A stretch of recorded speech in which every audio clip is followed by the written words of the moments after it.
From the campus of Sam Houston State University, this is Cable 7 News in Huntsville.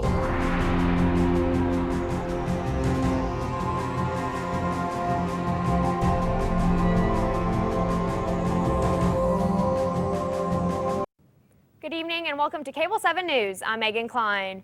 In the near future, students at public colleges and universities across the state will be allowed to carry more than their backpacks on campus.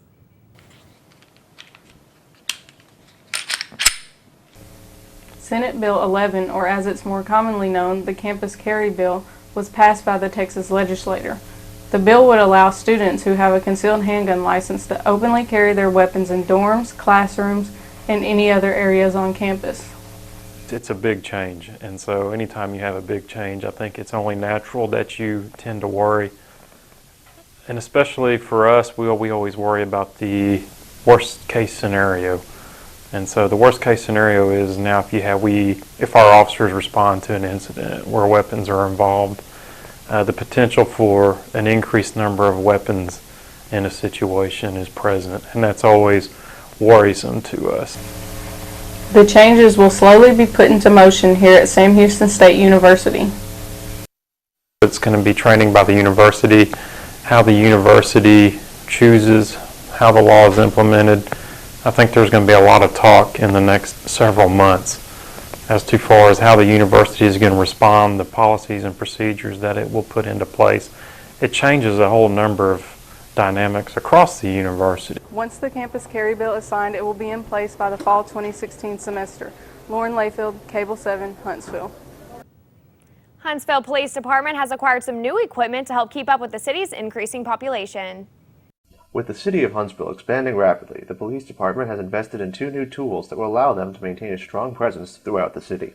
Recently, we just put into service a 2015 Harley-Davidson Road King police motorcycle, and we put it into service this week.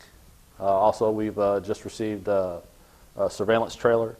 It's a trailer with a telescoping pole that goes about 15 feet, has 2 cameras on it. The new motorcycle patrol unit will enable faster response to traffic incidents, as well as allow officers to better patrol high traffic areas and the more dangerous intersections as well. Police have also added the new trailer-mounted pole cameras, which will allow any officer to remotely monitor large areas. It'll give us a bird's eye view of what's going on and allow our detectives and allow our officers to see stuff maybe as it's happening so we can respond to it and also help suppress crime. The city is rapidly growing in population, and we anticipate growth, and so this is just an extra tool in our toolbox to combat crime. Technology is a friend of law enforcement. It will serve for a enforcement purpose, for deterrent purposes. The Huntsville Police Department has high expectations for this new equipment and hopes to expand its camera and motorcycle fleets in the future. This has been Kevin Beardsley, Cable 7 News. Recent severe storms that occurred in late May left some of our state parks damaged. Over 50 state parks reported some type of damage. Half of those parks are still closed completely or partially due to flooding and debris in those areas. Weeks later, there is still flooding damage left over from these harsh showers. Despite the damages, the Huntsville State Park is still up and running. Recent floods in the months of April and May have risen much concern and has moved into phase 1 of the Town Creek Drainage Project. The $1.2 million project will replace 7,700 linear feet of old rusted railroad tanker cars, which haven't been replaced since the 1960s. Town Creek currently runs from Bearcat Boulevard through town into East Ham Thomason Park before dumping into the Trinity River. The project has been in place since 2009 and is going to make an impact in the Huntsville community because of record-breaking rainfall. The recent flooding in the area has impacted residents in the neighborhood surrounding the Trinity River. Areas just outside of Huntsville are flooded and the water levels are not subsiding. The Trinity River has been overflowing for weeks now, and residents of Thomas Lake and Riverside are being affected. You have over 200 properties.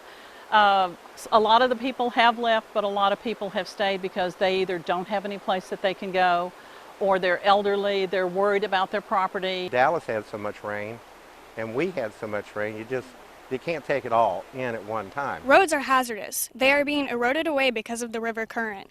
What used to be a normal road is now full of deep holes where asphalt has been worn down and washed away.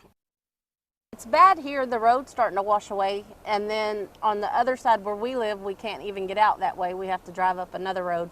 And then the subdivision behind us is completely flooded to where they can't even get back there. They're having to walk through the woods to get to their house. This is the only road in and out for this, particular area, unless you go by boat. We have to go in and get people and bring them out, and it's getting more and more dangerous.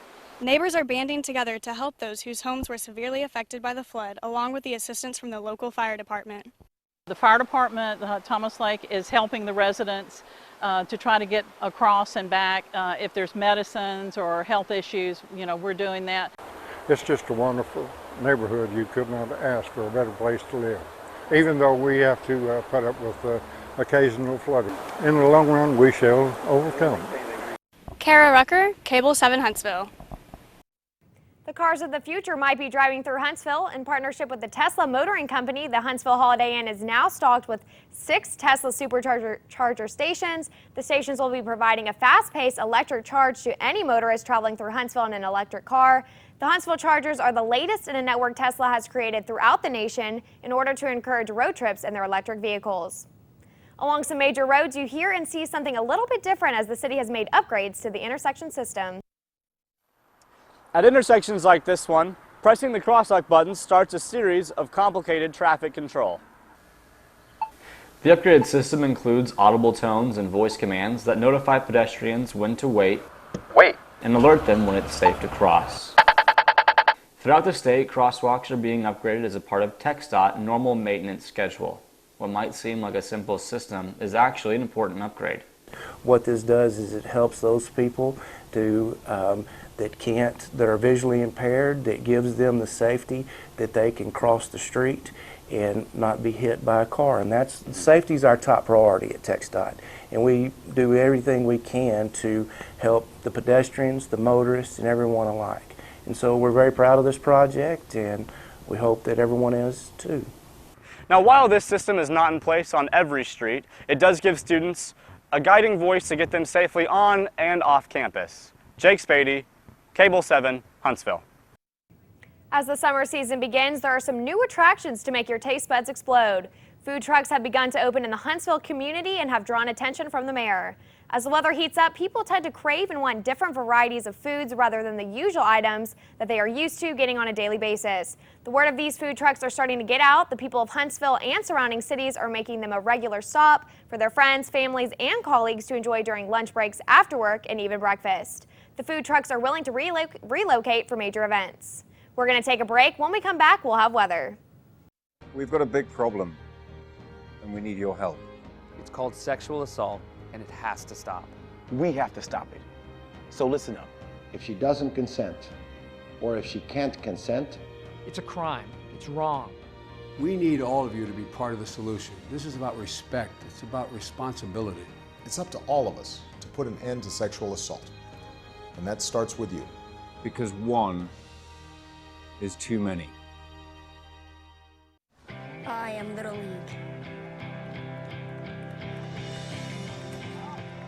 I am Little League!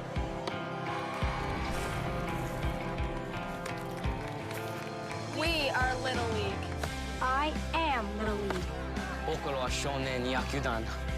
I am Little League. Sportsmanship, teamwork, character. Little League, big dreams.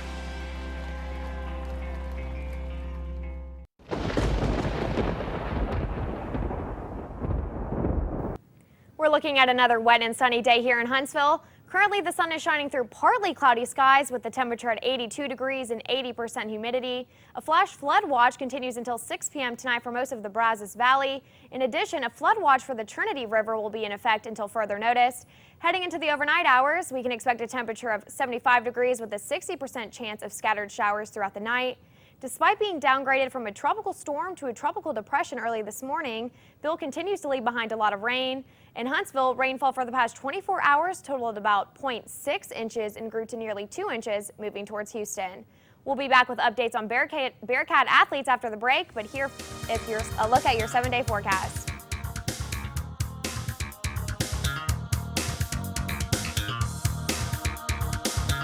I am Little League. I am Little League!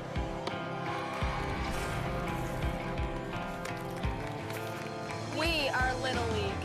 I am Little League. I am Little League. Sportsmanship, teamwork, character. Little League, big dreams. Listen to me. I have 30 seconds. What did you about me? About being a kid with a disability. I am a joker. I am a songwriter. And I'm here to learn. I am a girl who likes math and science. I am going to be Madam Victoria. Hey, I'm speaking up. And I am not. And I'm not. And I am not going to be bullied. Got it?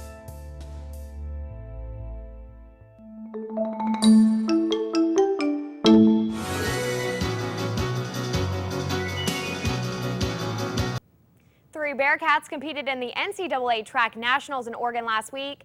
Ashley Jenkins advanced to the finals in the hammer throw and finished 9th, while Daniel Demas finished 10th in the 100-meter hurdles. Matt Viverette finished 14th in the 100-meter hurdles after running a personal best time. All three Bearcats earned second-team All-American honors after successfully competing at the NCAA Outdoor Championships. After starting the 2014 season with a 1-3 record, the Sam Houston State Bearcat football team looked to go back to the drawing board. After simplifying their offense, the Bearcats went on to win 7 out of 8 of their last games in a trip to the FCS playoffs. The Bearcats reached the semifinals where they met a familiar face in North Dakota State. The Bearcats have played North Dakota State in the playoffs the last few seasons, twice in the finals. Sam Houston lost 3-35 to North Dakota State, ending the season. Sam Houston is looking to re-amp the stellar offense and to get back into the playoffs once again. With 9 returning players and 6 big recruits coming in, Sam Houston State is prepared to make a deep playoff run. Coach Gray doesn't want her ladies to think too far ahead. She wants the team to take it one game at a time and come to their full potential on and off the court. The Sam Houston State Bearcats start their season off on August 28th against Prairie View A&M. Huntsville High School will be hosting a variety of summer sports camps, which include football, volleyball, softball, and track. The camp dates vary through the months of July and August. You can find the camp hours, cost, and registration information online. And finally, the Huntsville State Park is seeing a steady influx of visitors as the summer begins. Visitors can enter the park at 7 a.m. and stay and enjoy until 10 p.m. The park offers camping, horseback riding, cycling, hiking, and canoeing as a few of its attractions. The Huntsville State Park is free for children under 12 and $5 for adults. Lake Raven is utilized for canoeing, boating, and swimming, which allows for the visitors to remain cool from the weather. The Huntsville State Park is located on Interstate 45 and is open to overnight guests. That is all the time we have for today. Thank you for joining us. We will see you right here next week.